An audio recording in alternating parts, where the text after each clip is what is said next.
Welcome to the debate.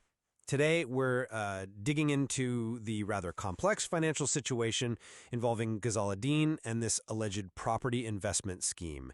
We're working from material gathered from, those affected and investigators. The central question really is about intent. Was this thing an intentional fraud right from the start? A scam designed to pull the wool over people's eyes? Or was it maybe a legitimate idea that just failed and then descended into criminal activity?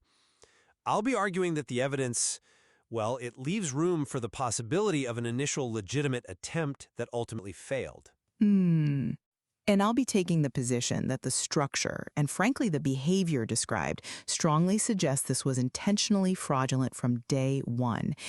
While the victim's initial trust is understandable, the pattern points, I think, pretty clearly towards premeditation. Okay, well, my stance really relies quite a bit on the direct witness experiences.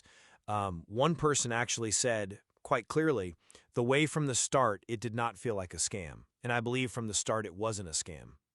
Now, that feeling came from the specifics, right?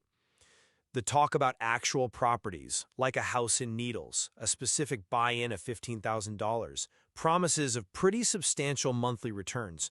Crucially, the records show initial payments were made back in 2020.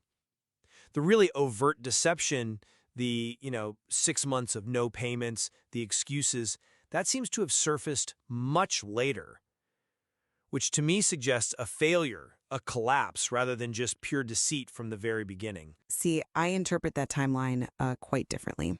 Yes, the initial pitch might have sounded good, but the pattern of evasion, immediate, and crucially repetitive that screams intentional fraud to me. The testimony lays out this constant stream of excuses. Oh, I'm sick, just next week. My account's blocked. That isn't, the reaction of an honest business person navigating a rough patch. And what's more, the analysis that she was, quote, getting money off of you, pushing on to me, well, that's a textbook description of a Ponzi scheme. That structure itself means it has to rely on new money to pay old debts, making it inherently fraudulent from its inception, regardless of initial appearances. Okay, I absolutely see the pattern of excuses. That's undeniable.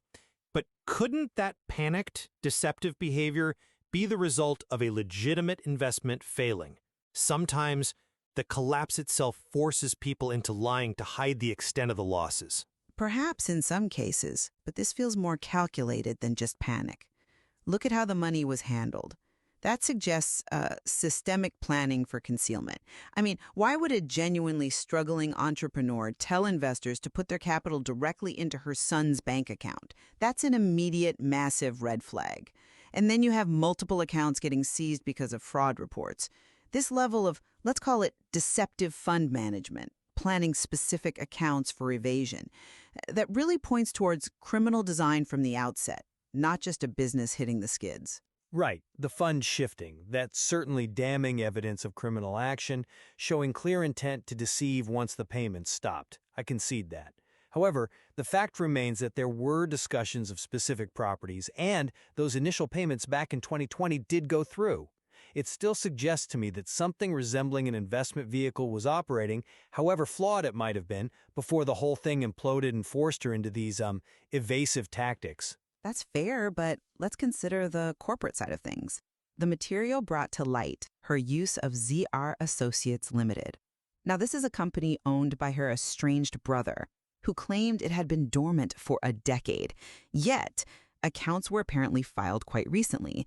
This calculated use of a corporate shell, possibly under completely false pretenses, that provides a very strong link to premeditation.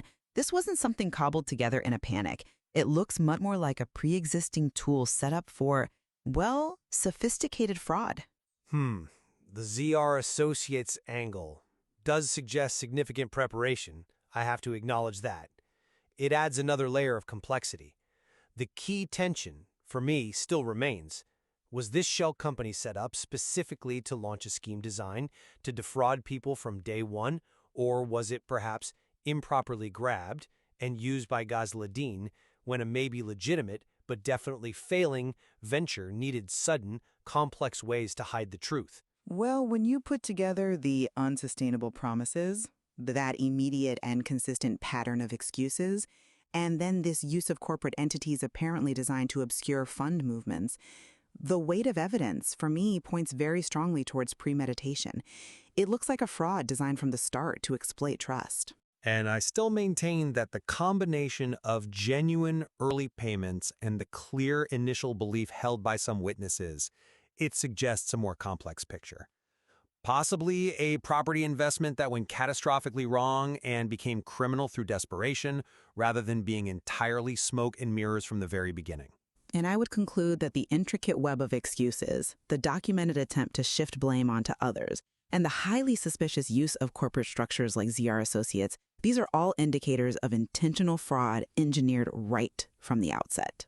It's clear the complexity of this material really highlights how challenging it can be to draw that precise line.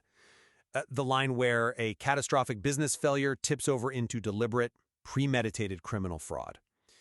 There's certainly a lot more to unpack within this evidence.